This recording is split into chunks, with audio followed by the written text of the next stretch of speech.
Some of history's worst torture didn't happen in dungeons, which, honestly, would have been simpler for the brain to file away.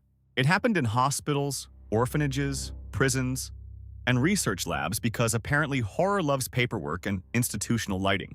Children got candy until their teeth rotted, orphans were mentally cracked on purpose, prisoners got treated like spare skin. Yeah, science, sure. And somehow, all of that was filed under research, progress, public health. You know, the usual comforting nightmare labels. That's the part that should really bother you. Not just that these experiments happened, but that entire systems approved them. Educated people looked at this stuff and said, yes, seems reasonable, proceed, excellent. Let's keep notes while we ruin lives. So today, we're diving into some of the most evil human experiments in history. And it gets worse the calmer it sounds. Because by the end, the most disturbing part may not be the experiments themselves, but how normal they once sounded. Let's start in Sweden because apparently even a country famous for furniture and meatballs found time for something deeply cursed. Back in the 1930s and 40s, candy was exploding across Sweden, which, yeah, sounds adorable right up until it absolutely doesn't. Kids loved it, adults loved it, everyone was basically speed-running tooth decay with a patriotic amount of enthusiasm. At the same time, dental problems were everywhere. Cavities, rot, pain, the whole charming little national crisis. And to be fair, dental care back then was not exactly elite, not exactly comforting, not exactly what you'd call gentle. So the Swedish government wanted answers, which, on its face, is reasonable. Suspiciously reasonable. Was sugar actually causing tooth decay? Fair question, really. Very fair. Very normal, so far. What they did next, though, yeah, no, not fair at all. Because to prove it properly, they needed people to test it on. And that is where the floor starts giving way. That's where the whole thing begins sliding down a very ugly hill, slowly at first, then all at once. See, if some official walked up and said, "Hello, would you like to destroy your teeth for science?" You'd say no, instantly, immediately, hopefully, maybe while backing away very fast, because that is not a normal invitation to accept. So instead, researchers turned to people who couldn't really refuse, which is where this stops being research and starts rotting. At the Vipholm Institution near Lund, patients with severe intellectual and developmental disabilities were right there in the system. And in the eyes of the people running this study, that made them useful. Useful. There's that ugly word. Not protected, not respected, useful. Which tells you basically everything about the moral weather in that room. From 1945 to 1947, hundreds of patients were placed into controlled diet groups, all neat and official on paper. At first, some got vitamins and fluoride with carefully managed meals and limited snacking. Almost normal, almost. And for one brief second, it nearly sounds like ordinary research, which is exactly why what comes next hits harder. Then the study shifted, and there it is. That little trapdoor moment where ordinary research falls straight into something rotten. Researchers started feeding other patients huge amounts of sugary food and sugary drinks. Very methodical, very official, very disgusting. And most infamously, they used specially designed sticky toffee that clung to teeth like it had a mission. Not normal candy. No, this was candy engineered to behave like a tiny dental war crime. Weaponized candy, which is such a ridiculous phrase that your brain almost rejects it. Almost. Candy designed like it had a personal grudge against enamel, which would be funny if it weren't monstrously real. And yes, the point was exactly what you think it was, to watch sugar destroy a human mouth. They wanted to see just how badly sugar could wreck teeth, slowly, deliberately with notes, charts, and official calm. Over time, the damage became severe. Not theoretical, not abstract, but painfully, visibly, horribly real. Teeth developed deep cavities, roots decayed, and pain stopped being a side effect. It became the entire point of the room. Some patients suffered irreversible destruction, which is a grotesque phrase for something done slowly, deliberately, and with professional calm. Imagine living with a toothache that never really leaves, never fades, never settles, never gives you one quiet hour. Now imagine someone did that to you on purpose, took notes, and called it public health research. Lovely civilization, really. That's Home, a place where pain was organized, measured, recorded, and somehow dressed up as useful inquiry. And here's the extra nasty part. The study actually produced useful findings, which makes the whole thing feel morally radioactive. It showed a clear link between sugar, especially sticky sugar between meals, and tooth decay. Yes, real information came out. Which sounds like a scientific success story right up until you remember whose mouths were sacrificed to get it. Vulnerable people who never meaningfully consented had their teeth wrecked for data. And that is the stain you cannot scrub off. And that's the pattern to watch in this whole video. A good question, a horrifying method, and then a useful result, which is exactly the kind of combination that makes people weirdly tolerant of the middle part, and that should scare you. The results weren't even published immediately. They were delayed, which is never exactly a reassuring little detail. And when the details came out, outrage didn't always focus on the powerless people used like lab equipment. A lot of the logic sounded like this. Yes, unpleasant, but society benefited, which is a monstrous sentence in a nice coat. Because once a society decides some people are acceptable collateral for knowledge, the floor drops out fast. And Sweden was only the warm-up, which is not a sentence you ever want attached to human experimentation. Because next, we move from teeth to minds, from physical pain to psychological damage. And somehow, this next one feels even meaner. It's called the monster study, which is already, wow, just an incredible sign that maybe everyone should have gone home. If your experiment sounds like a haunted house attraction, maybe stop, maybe rethink, maybe do literally anything else. In 1939, speech researchers tied to the University of Iowa wanted to study stuttering, which sounds legitimate at first. They wanted to know whether stuttering could be improved through positive reinforcement. Fair enough? Normal enough? And whether it could be triggered or worsened through negative treatment. And there's the alarm bell. Because that second question should have made every human brain in the room stand up and object immediately. There is no clean ethical way to ask what happens if you emotionally damage a child until speech becomes frightening. You cannot run that question without dragging cruelty into the center of the method, no matter how tidy the paperwork looks. Unless, apparently, you're this study, in which case the paperwork stayed tidy and the morality did not. The subjects were 22 orphaned children between the ages of 5 and 15, because of course the least protected kids got picked. History has this disgusting habit of treating vulnerable children like the universe accidentally left out free sample material. Some of the children already had speech issues, and some did not, which somehow makes this even colder. They were divided into groups, all neat and controlled and scientific-looking, the usual camouflage. A few were encouraged, reassured, and told their speech would improve, which sounds humane because, well, it is. But others, including children who did not stutter, were criticized, corrected, and made to feel broken when they weren't. They were interrupted, pressured, watched, told to be careful, told not to speak unless they could do it right. Think about that for a second. Take a child, put fear inside every sentence, then wait. Wait.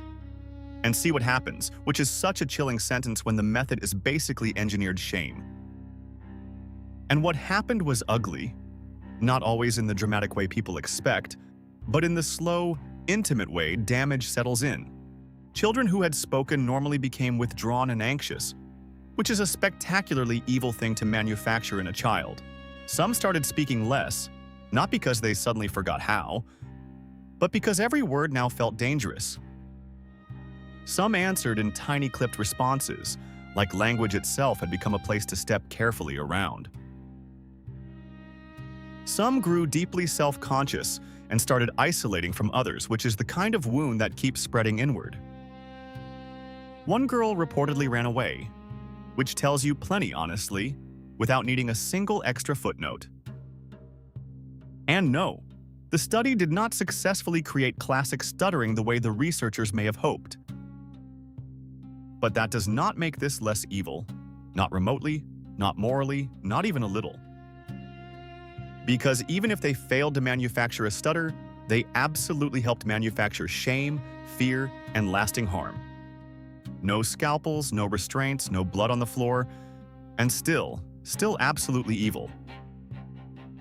That's what makes this case so disturbing. It proves you do not need to cut into someone to break them. Sometimes all you need is authority, repetition, and a child who trusts adults more than adults deserve. That combination alone can do extraordinary damage. Quiet damage, lasting damage, the kind that hides well. And we are still not at the worst part of this story, which is a deeply upsetting sentence to have to say. Not even close, actually, because next the lab coat leaves the child psychology angle and walks straight into prison. Which is where science stops looking clumsy and starts looking hungry. Colder, sharper, more organized. Quick recap. Sweden dressed cruelty up as public health, and the monster study broke children without drawing blood. And the real pattern is now impossible to miss. Educated people deciding certain humans are acceptable losses. Now we go from sadistic curiosity to something colder, flatter, more organized, like cruelty finally found a filing cabinet. Industrialized exploitation. That's really the phrase here, because this stops feeling messy and starts feeling scalable. If the first two cases felt like twisted research projects, Holmesburg prison felt more like a marketplace with paperwork. A place where human beings were still technically people, but only in the saddest, thinnest, most bureaucratic sense. Like a cow being called a coworker on a leather farm, accurate enough to be insulting, which is the whole point. Welcome to Philadelphia, where this next chapter gets less clumsy and much more efficient. From the 1950s into the 1970s, Holmesburg prison became one of the most notorious centers of human experimentation in America. And what makes that especially gross is that this was not some secret villain bunker hidden under a mountain somewhere. It happened in post-war America, the modern world, the civilized world, the world that already knew this kind of thing was evil. Then, almost immediately, institutions started finding their own loopholes, which is just a polished way of saying they wanted evil with better branding.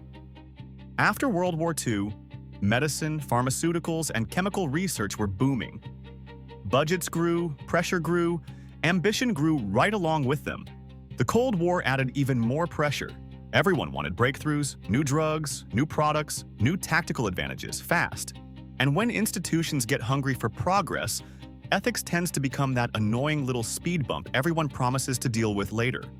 At Holmesburg, prisoners became convenient test material for a huge range of studies. And that phrase alone should make your spine recoil. Cosmetics, pharmaceuticals, chemical exposure, skin treatments, psychoactive substances, carcinogenic compounds. Just a buffet of bad intentions. Basically, if some company or researcher had a weird substance and wanted to know what it did to human tissue, Holmesburg was available. Like, well, unfortunately, we do have tissue, which is one of the bleakest summaries of institutional logic you could possibly invent. And yes, technically, participation was often described as voluntary, which is exactly where the polite language starts doing violence again. Funny how the ugliest systems in history keep hiding behind words that sound civilized, reasonable, harmless, almost respectable. Because sure, prisoners signed up. But when you are locked up broke, desperate, and offered money, that is not freedom. That is not free and informed consent. That is coercion dressed better, shaved cleaner, and handed a form to sign. One of the major names tied to Holmesburg was dermatologist Albert Kligman. And this is where the language gets truly cold. When he first saw the prisoners, he reportedly described them as acres of skin, which is not medicine talking. That is inventory. Just sit with that for a second. Not patients, not men, not citizens, acres, skin. That is the whole nightmare in 2 words. That is not the sentence of someone entering a place of care and seeing human beings in front of him. That is the sentence of a man walking into a supply warehouse, looking around, and spotting raw material. Sometimes one phrase tells you more about an entire system than 1,000 official documents ever could. Because once people become acreage, the moral argument is basically over. After that, you are just discussing usage plans. Now you're not asking whether something is wrong. You are asking how efficiently wrong it can be organized. And use them they did, with chemicals, procedures, compounds, applications, injections, a whole administrative menu of harm. Prisoners were exposed to blistering chemicals, experimental drugs, irritating agents, and repeated exposure studies again and again. Some were cut, some were stitched, some were observed like science fair projects that happened to complain. One former prisoner described doctors cutting open his lower back, packing it with gauze, sewing it shut, then reopening it later. And no, he was not really given a meaningful explanation for why, just procedure, payment, and silence. He got paid for it, which somehow makes the whole thing feel darker, not cleaner, because the money becomes the fig leaf. See? Transaction completed, paper signed, everything looks tidy. And still, the whole thing reeks of coercion and contempt. And that's really the Holmesburg formula. Take people with less power, offer just enough money, wrap it all in paperwork, call it voluntary. Same structure again, really. Useful question, powerless subject, professional language, moral disaster, efficient, tidy, monstrous. By the 1970s, experiments had become so common there that a huge share of the prison population had reportedly taken part. Think about how insane that is. Not one scandal, not one secret room, but a routine, a culture, a side economy. A weird little marketplace where your skin, your pain, and your risk could all be traded for cash. And Holmesburg matters for more than shock value, because it wrecks one of the most comforting lies people tell themselves. The lie is that monstrous experiments only happen in wars, dictatorships, fanatic states, somewhere safely far away. Holmesburg ruins that fantasy because this was ordinary institutional America. Doctors, companies, contracts, incentives, paperwork. No goose-stepping required, just bureaucracy, ambition, and a population society had already decided not to care about very much. That is what makes Holmesburg feel so modern, so familiar, so scalable, like a prototype for future excuses. And the farther you zoom out, the worse it gets. Because Holmesburg was not some magical, isolated island of bad behavior. The broader pattern keeps pointing to prisoners, psychiatric patients, and other marginalized people being used as disposable research material. Disposable. That is really the key word tying almost every case in this video together. Not unlucky, not accidentally harmed, not tragically overlooked. Disposable. Selected, discounted, spent. The disabled, the orphaned, the imprisoned, the camp inmates. Different settings, same moral disease. Their suffering kept getting justified because their humanity had already been discounted before the experiment even began. And once that happens, science gets very creative, which is one of the most chilling sentences in this entire subject. Now, if you make a list of evil experiments in history, this is where one name starts looming over everything else.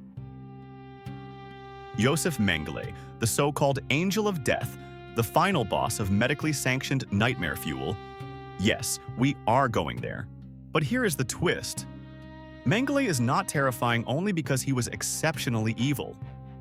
He is terrifying because the pattern already feels familiar. That is the part that should really crawl under your skin, because by now, this is not a new moral universe at all. It is the most extreme version of one we already recognize. Vulnerable people selected, bodies turned into tools, curiosity ranked above suffering. Holmesburg was not Auschwitz, obviously, but it does something horrifying to the brain. It removes your safe distance. It forces you to admit that once enough people decide certain lives matter less, the gap between study and atrocity starts shrinking fast. And now we arrive at the point where that distance collapses completely.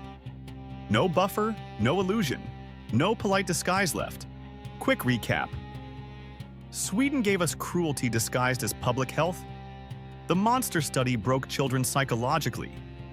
Holmesburg monetized human risk. And the pattern is now unmistakable. Once people are treated as disposable, science becomes a very ugly machine. Now we get to the name everyone was waiting for. Joseph Mengele, which is almost a problem by itself. Because when someone becomes this infamous, people start turning him into a horror mascot instead of a warning about systems. A symbol, a monster, a cartoon supervillain. All of which is true enough to become a little too convenient. Because if you reduce him to one uniquely evil madman, the rest of the machinery gets to quietly slip out the back door. The real horror is that he was not operating outside a system. He was operating beautifully inside one. At Auschwitz-Birkenau, Mengele served as an SS physician inside a larger machine built on selection, forced labor, and industrialized death. Useful? There is that word again, crawling back into the room like it pays rent here. Only now, the scale becomes so obscene that your brain almost stops processing it as reality. Mengele had particular interests. Twins, children with unusual traits, heterochromia, dwarfs, visible abnormalities. Not to help them, to study them. He reportedly handpicked over 1,000 subjects, many of them children, spared immediate death only because they were useful for experimentation. They were often housed and fed better than many other prisoners, which sounds merciful until you realize it was just prelude. Prelude to procedures that ignored pain, consent, and the most basic idea that a human being is not a tool. And that may be one of the most nauseating details in this whole chapter. The false kindness, the staged gentleness. The sugar before the slaughter feeling of it all. Care used as bait, comfort used as camouflage. According to survivor accounts, he could be kind enough to make children like him, and then send them to death soon after. That is not just cruelty. That is intimacy weaponized, trust turned into part of the mechanism. It is one thing to hurt someone who fears you. It is another thing entirely to let them trust you first. And if you are wondering what the experiments actually involved, this is where the mask comes all the way off. The records describe amputations of healthy limbs, forced infections, removals of teeth and organs without anesthesia, the full collapse of medicine into violation. Comparative experiments were carried out on one twin while the other was used as a control, which is a sterile phrase covering something monstrous. Just stop on that for a second. Control twin. That is lab language pressed directly against murdered childhood. Healthy limbs. No anesthesia. Children turned into paired specimens because they happened to be born matching. That is not medicine anymore. That is curiosity after empathy has been killed, buried, and written up neatly. And then there are the eye experiments. Chemicals reportedly injected into eyes in attempts to change color, because apparently there was no bottom. Some accounts describe eyes removed for study, even kept as trophies, which is where the word evil starts feeling almost too small. Because some details in history do not just feel evil. They feel insulting to language itself, too deliberate, too fascinated with suffering. And the twin experiments may be the clearest window into that abyss. One child altered, the other held beside them as comparison. One twin would be manipulated, infected, cut open, altered, while the other stood there as the comparison point for the notes. And when the experiment was over, the so-called control could be killed too, dissected side by side, because apparently even death had paperwork. Just think about that phrase again. Control twin. It sounds clean, technical, almost sterile, until the child enters the sentence. That collision right there is the whole nightmare of this video. Intelligent language, unspeakable action, and total moral collapse. And it was not just Mengele which matters, because ending this story with one sadist would let the whole structure off the hook. Other Nazi physicians were involved in sterilization experiments, hypothermia trials, extreme pressure exposure, seawater tests, and other abuses. So this was not one diseased mind improvising in a corner. This was a culture of trained men inside a system that rewarded dehumanization. That is why this chapter is the climax of the story. Not only because it is graphic, but because every earlier pattern becomes impossible to ignore. Sweden chose vulnerable people for a useful question. The monster study wounded children from the inside out. Holmesburg monetized human risk. And here the logic reaches its most extreme conclusion. The conclusion is brutally simple now. Some humans were no longer treated as patients, citizens, or souls, just raw material. You know what is weird? People like to imagine history turns evil all at once, in one dramatic leap into madness. But most of the time it looks more like a staircase. One compromise, one justification, one category of lesser people, one more exception, one more loophole, one more report, one more sentence beginning with, "For the greater good," and down you go. And by the bottom of that staircase, you get a man injecting chemicals into children's eyes and writing it down like productive work. That is why this subject is bigger than shock content. It is not just about monsters, it is about systems rewarding monstrosity. It is about institutions normalizing what should never become normal, and educated people adapting themselves to it with chilling ease. That is why the Nazi chapter matters so much. Not only for what monsters did, but for what organized systems made possible. And maybe that is the most unsettling lesson here. Not that evil exists, but that it can learn how to file paperwork. Mengele himself escaped capture for years after the war, which is one of those details that makes history feel almost offensively unresolved. He lived until 1979, according to the source material. Not in some dramatic final reckoning, just time passing like justice missed the appointment. Eventually, his life ended in a strangely ordinary way, which feels obscene given how extraordinary his crimes were. No cinematic justice, no perfect balancing of the scales. Just a body in water and history left cleaning up after itself badly. And maybe that is fitting because this subject refuses to give you neat endings, satisfying endings, comforting endings. There is no clean moral finish here. No moment where humanity learns the lesson once and retires forever from this kind of cruelty. What there is instead is a pattern, and once you see it clearly, it becomes very hard to unsee. Not the gore, not the names, not even the instruments. The pattern is what lingers after everything else settles. Because once you line these stories up side by side, something deeply ugly starts repeating with almost mechanical consistency. First, you identify a problem. Tooth decay, stuttering, skin disease, military survival, genetics, progress, national strength, whatever sounds important enough. Then you decide the problem matters so much that ordinary moral limits start feeling inconvenient, negotiable, maybe even childish. Then you go looking for the people with the least power to say no. The institutionalized, the orphaned, the imprisoned, the occupied. The already discarded, really, the people the system can most easily gamble with because it already values them less. And then comes the language shift, which may be the most cursed part of the whole process. Not cruelty, research, not abuse, procedure, not torture, data. That is how the trick works. Pain goes in one side, paperwork comes out the other, and suddenly, educated people can pretend they are serving progress. That should make you profoundly uncomfortable, because it means intelligence alone is not a guardrail against monstrosity. Degrees are not enough, expertise is not enough, professional language is definitely not enough. Sometimes those things just give cruelty better grammar. That is why this topic hits harder than ordinary historical horror. A serial killer lets you isolate evil in one broken person. A war atrocity can let people blame chaos, fanaticism, ideology, distance, all the usual places we hide uncomfortable truths. But this is different, because this is organized systems building categories and incentives that make suffering useful. Useful? Still the ugliest word in this entire video, still the one that keeps rotting everything it touches. Because once suffering becomes useful, someone will always be tempted to optimize it, streamline it, scale it, defend it at meetings.